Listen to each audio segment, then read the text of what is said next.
इस कहानी के पहले भाग में आपने देखा कि कैसे रति की शादी एक ऐसे घर में हो जाती है जहां उसकी सास सौतेली होती है और वो पूरे घर वालों को अपने इशारों पर नचाती है। रति छत से सूखे कपड़े उतार कर ले जा रही थी कि तभी उसकी नजर लक्ष्मी पर पड़ती है, जो किसी तरह चोरी से सुनील के अलमारी खोलने की कोशिश कर रही होती है।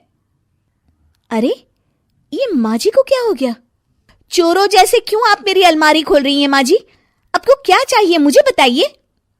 अरे वाह, क्या चाहिए मुझे बताइए। अरे मैं इस घर की मालकिन हूँ, पूरा घर मेरे इशारों पर नाचता है और तुम्हें बताऊं कि मुझे क्या चाहिए? हट यहाँ से। और वो उसे जोर से धक्का देती है। जैसे ही लक्ष्मी रति को धक्का देती है, उसके सर पर चोट लग जाती है और वो बेहोश होकर गिर जाती है। रति के आसपास पूरा परिवार खड़ा रहता है। डॉक्टर जैसे ही उसे देखकर जाता है, रति को होश आता है। अरे बेटा, तुम दूर क्यों खड़े हो? मेरे पास आओ, मैं तुम्हारी माँ हूँ, कमला। रति के मुंह से लक्ष्मी सारंग की माँ का नाम सुनती है तो हैरान सी रह जाती है। क्या बोला रति बहू?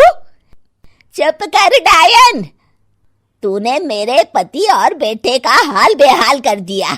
अब तू मेरी बहू को भी गुलाम बनाना चाहती है? रुक, अभी मजा चखाती हूँ। ये कहकर जैसे उसे पकड़ने की कोशिश करती है, लक्ष्मी वहां से भाग जाती है। लक्ष्मी के जाने के बाद रति अपने ससुर और पति की तरफ देखकर मुस्कुरा देती है। दोनों समझ जाते हैं कि ये रति की चाल है। अगली सुबह लक्ष्मी का पति खाना लेकर खेत में जाने के लिए निकल ही रहा होता है कि लक्ष्मी उसे रोक देती है। अरे कहाँ चल दिए खाना लेकर? आज घर का काम कौन करेगा?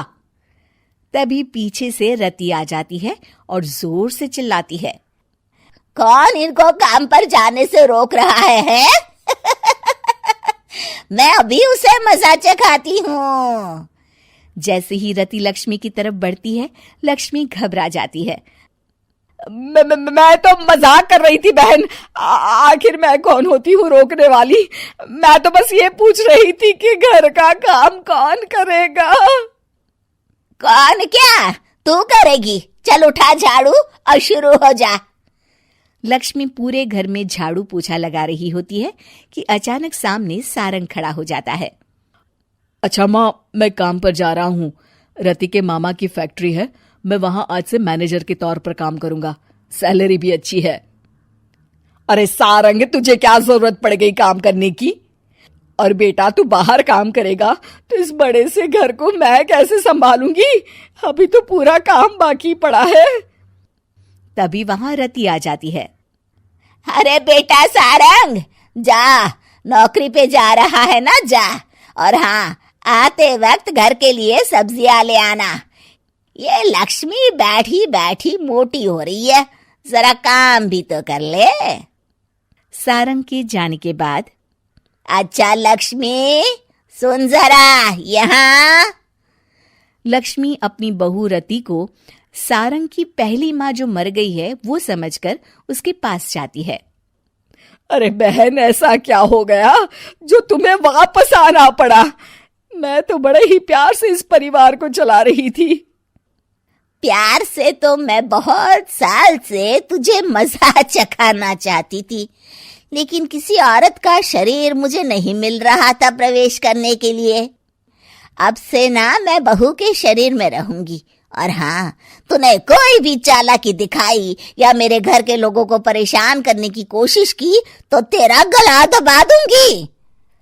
लक्ष्मी रति के मुंह से ये सुनकर डर जाती है और शाम को अपने बेटे और पति के सामने जाकर कहती है, तुम दोनों मुझे माफ कर दो।